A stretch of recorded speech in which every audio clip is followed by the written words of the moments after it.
City assets feel very important at the moment. Where is Liverpool's double game week in 25? And if Haaland's not fit to start, who is the best captain ahead of game week 23? All of this and more in my team selection video.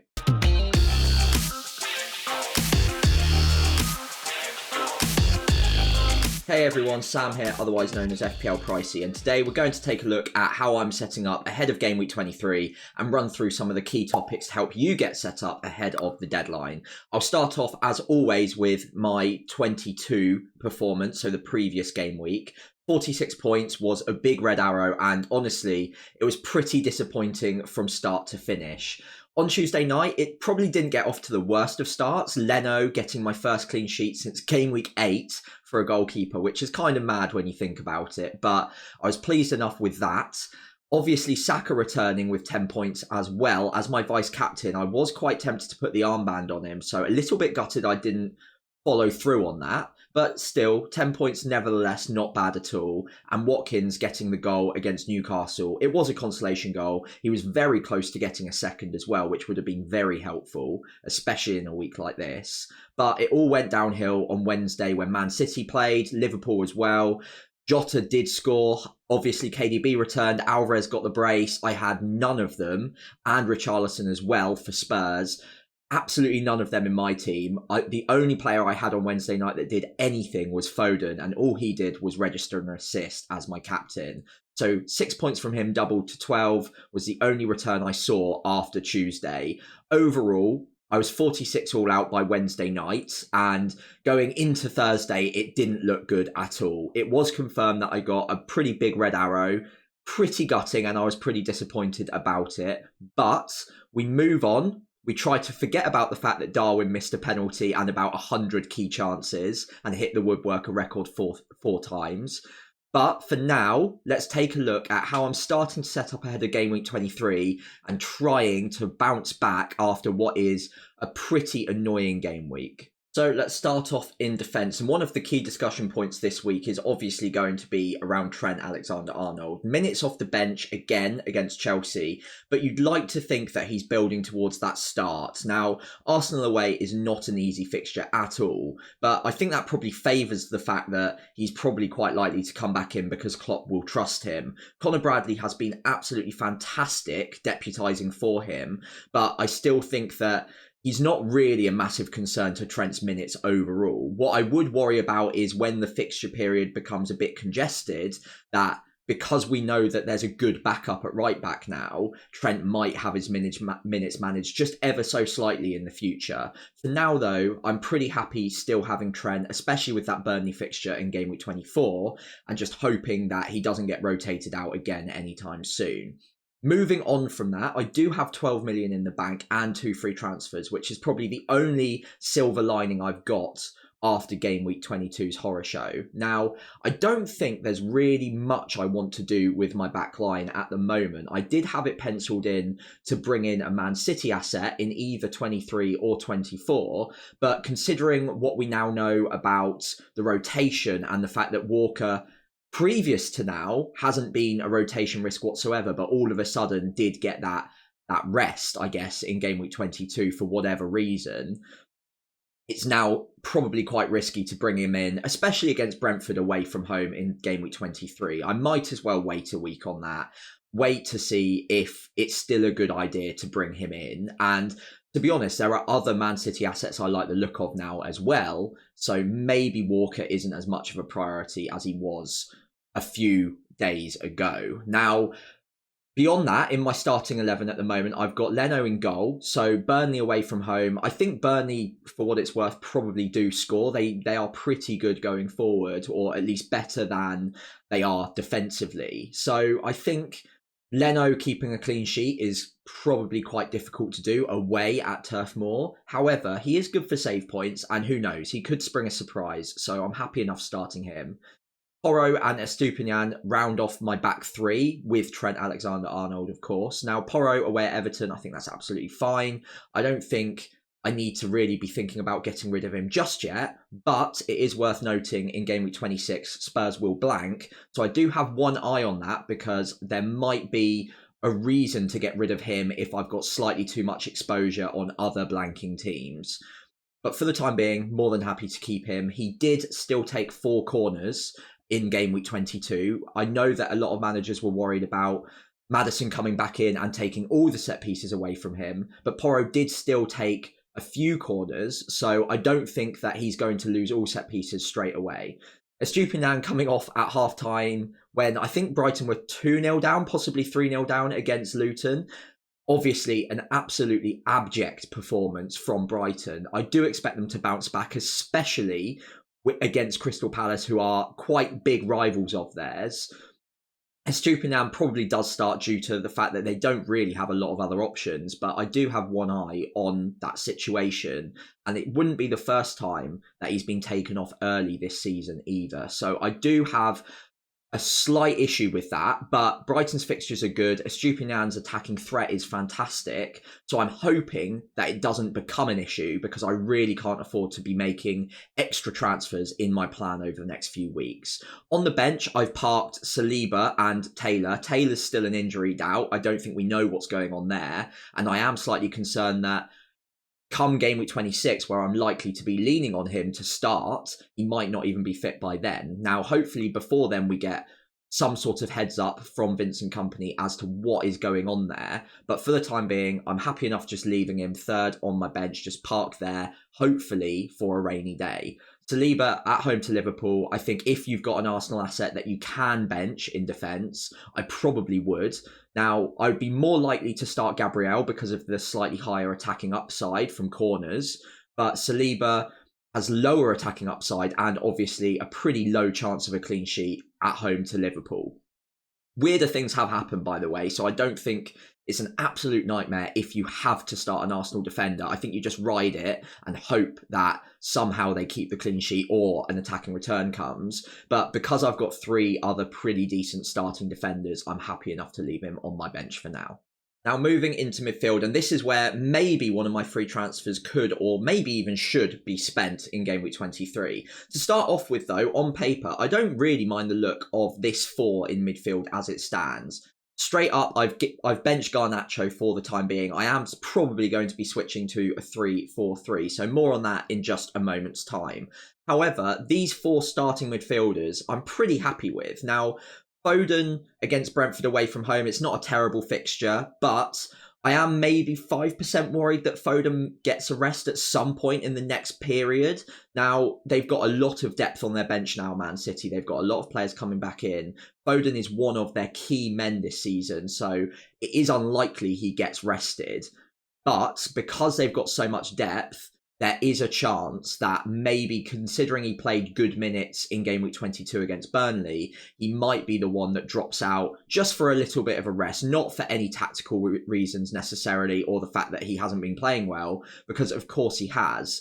But it's just something in the back of my mind that I'm just ever so slightly worried about. That being said, though, because I've got Garnacho on the bench, if he gets no minutes, then Garnacho coming in isn't going to be an issue. I think he's 95% locked in to start the match anyway, so I'm happy enough keeping him in my starting 11. Saka at home to Liverpool, on paper, like I mentioned with Saliba, it's not a good fixture, but I do expect goals for both sides. Arsenal at home are going to have to play on the front foot. Saka is hopefully going to get space in behind as well when Liverpool press forward. And Saka's underlying data has looked really good. He's also been finding himself in more central areas in the last 2 matches as well. So I think the returns are going to start flowing again for him. Now, Liverpool at home, obviously not a key fixture for attacking returns for him, but I think he's a good enough player and Arsenal are a good enough team that you just play their attackers, especially one that's potentially even on penalties in any fixture. Moving across, another penalty taker, Palmer, could even be a captaincy candidate on that, so more on that in just a moment's time. But Wolves at home is not a bad fixture. Obviously, they conceded 4 at home to Manchester United last night, and they've only got a 3-day turnaround, well, now a 2-day turnaround, until the Chelsea game, and they'd have to travel down to London for that match as well. So they're probably not going to have much of an opportunity to train between the Thursday night game and the Sunday fixture. So Chelsea at home, probably not a bad fixture to be targeting there, and Palmer's data is sensational, as we'll see in just a moment's time. So I think he could be a bit of an outside shout for a captaincy candidate this week. Lastly, Gordon is another player that I've got my eye on as a potential captaincy candidate this week. Luton at home is a great fixture. Newcastle have been fantastic at home all season, and Gordon, importantly, will most likely be playing out of position as a striker this week, with Isak and Wilson both out for Newcastle. So he's probably the only player that can play up front for them at this time. Whether or not that's actually good for him is up for debate. Now, a lot of people are suggesting that automatically it makes him a better option. I'm not so sure that's the case. I think he's been very effective off the left wing. Up front and central, he could get a little bit isolated, especially if they haven't got a good left winger playing with him and getting that service to him. It's not a natural position for him. So I am slightly worried about that. But that being said, if Newcastle do create any chances, because he's playing up front, they'll probably fall to him. So I don't think he's a bad player to start whatsoever. And maybe you could even make the argument that he could be a potential captaincy candidate. Now, there are a couple of moves that I am looking at potentially making depending on how fixtures fall over the next few. So let's take a look at one of them right now. So if I'm feeling really bold this week, I could rock the boat and move Saka out for potentially Diogo Jota. Now, as you can see on screen right now, Liverpool still haven't had that double game week in 25 arranged. That's the one where currently they've got Brentford away from home. They do have the blank in 26 confirmed though. So if Liverpool don't get the double confirmed in the next 24 hours, it's starting to look less and less likely that they'll get it confirmed in 25 at all, because the time frame, the turnaround for that game to be put in there is shrinking by the day. And you want to give fans a reasonable heads up to make travel arrangements, buy tickets, etc., etc. So I think if Liverpool don't get the double confirmed by the deadline, this move is just off the table. However, if they do, and the double fits into game week 25 with Brentford and Luton as the double, that's obviously a fantastic double. I'm going to want to pile in on Liverpool if at all possible. Now, I don't necessarily need to make this move this week. It might be rushing it slightly, but I think Arsenal away from home for Liverpool is just as good as Liverpool at home for Arsenal. So with Jota's recent form, I think there is an argument to be made that actually just switching it now ahead of Arsenal and then the Burnley fixture in game week 24 is maybe not the worst shout. Now, this would be bold. I don't think many managers would probably do this for now, so I wouldn't advise it. But if I want to rock the boat, if I want to chase a player with lower effective ownership and try to chase rank a little bit, then this is an option for me. The other option, if the double isn't confirmed for Liverpool, is maybe even moving in Kevin De Bruyne for Saka this game week. Now, given what I'm doing with the rest of my budget in just a moment's time, it's unlikely that I'll be able to afford any other midfielder out for Kevin De Bruyne, so it probably has to be Saka.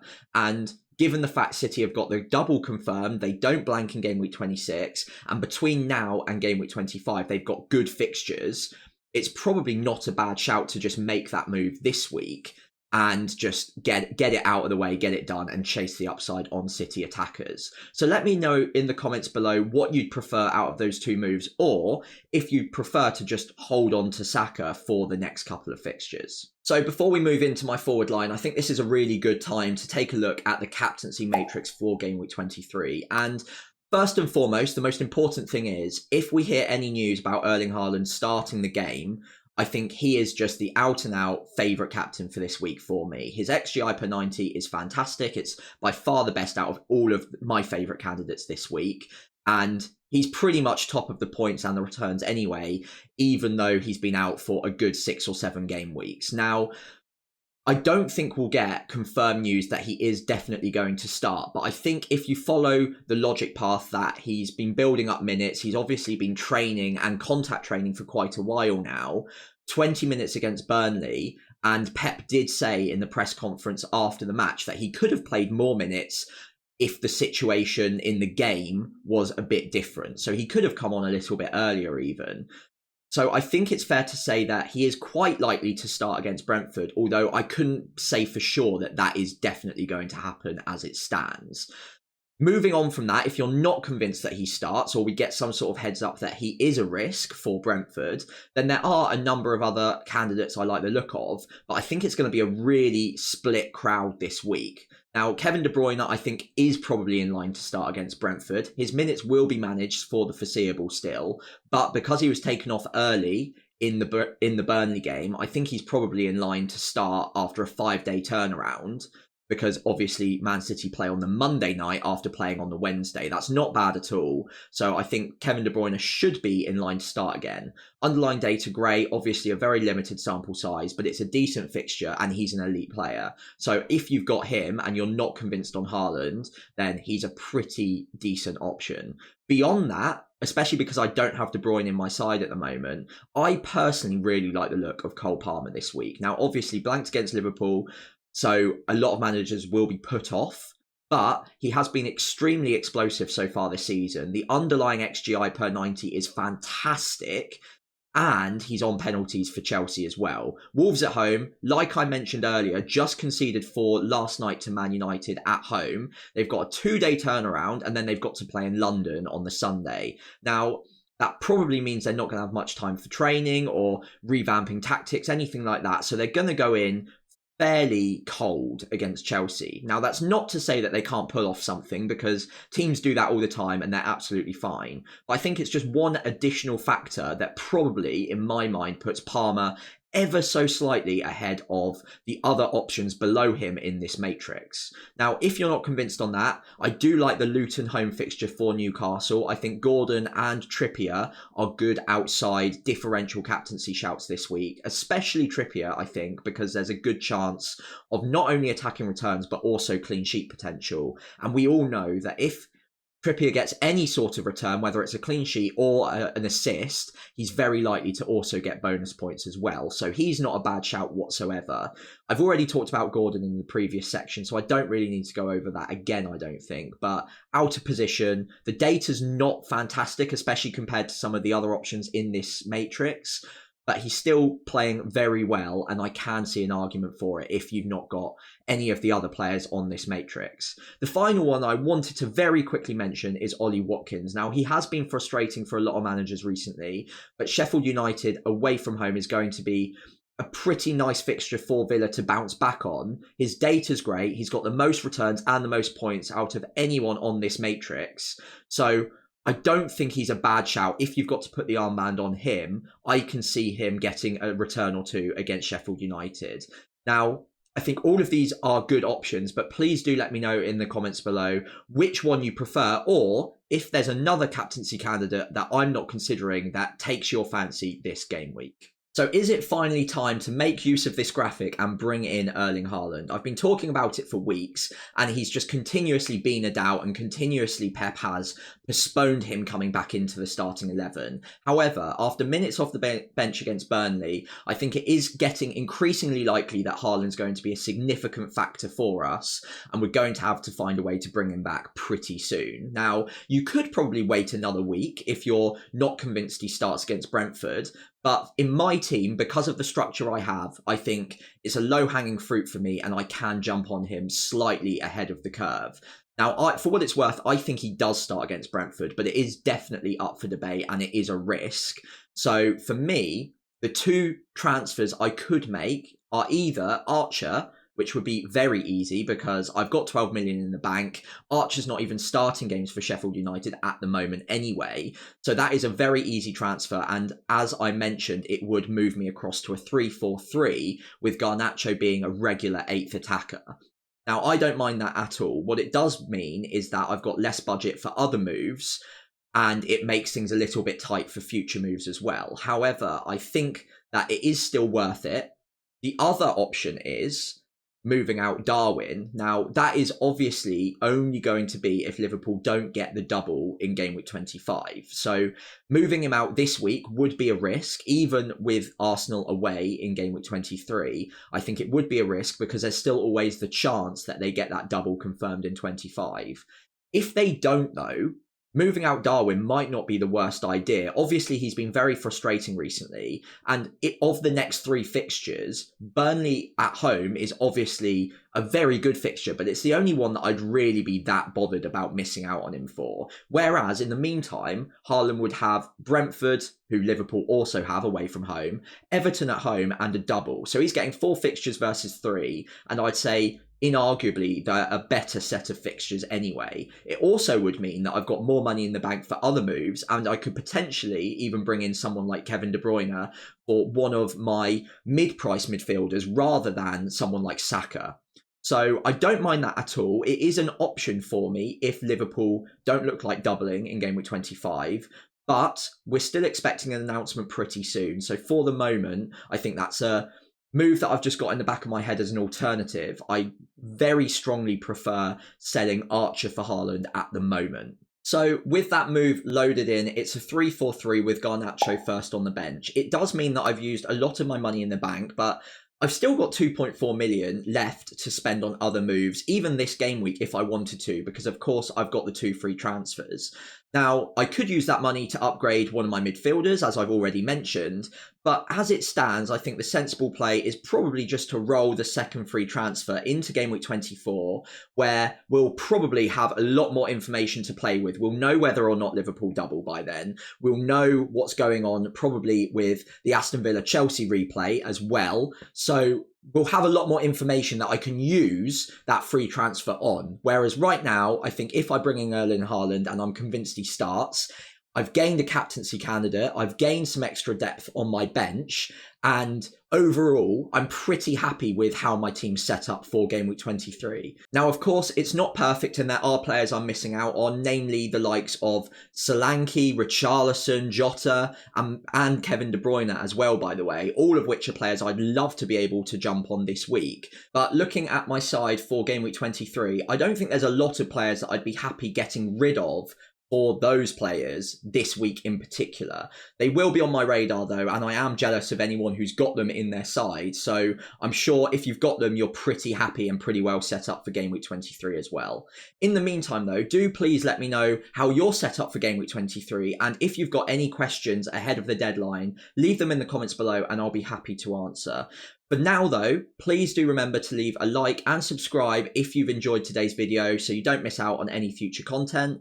And I'll see you as we start preparing for game week 24 early next week.